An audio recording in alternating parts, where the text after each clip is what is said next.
सबै देशभरि भएका जो काङ्ग्रेसी जनहरू पुराना सबै हुनुहुन्छ उहाँहरू सबै होइन यसमा हटाउनुहुन्छ। तपाईँहरू बिच विवाद निर्वाचनको कुराहरूले पनि समस्या बनाउने भयो नि त कसरी? होइन, हामीले यसलाई सहर्ष यसलाई हामीले सहज रूपमै लिएका छौँ कि हामी आजको दिनमा मलाई लाग्छ अहिले एकैछिनपछि अथवा केही समयपछि नै हाम्रो जुन नेपाली कङ्ग्रेसको पक्षमा यो परिणाम आउँछ र हामी वैधानिक हुन्छौँ र त्योभित्र सबै देशभरि भएका जो काङ्ग्रेसी जनहरू पुराना सबै हुनुहुन्छ उहाँहरू सबै होइन यसमा हटाउनुहुन्छ। मलाई लाग्छ उहाँहरू पनि त्यही समयको प्रतीक्षा गरिरहनु भएको छ।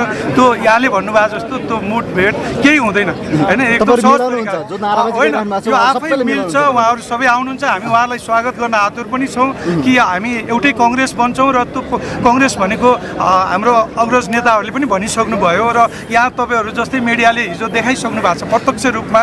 हामी जुन एउटा चाहिँ के अरे विशेष चाहिँ महाधिवेशनबाट चाहिँ करिब करिब हामी रिजल्ट आउन मात्रै बाँकी हो होइन, हामी एक हुन्छौँ र त्यो निर्वाचनमा हामी एक भएरै अगाडि बढ्छौँ।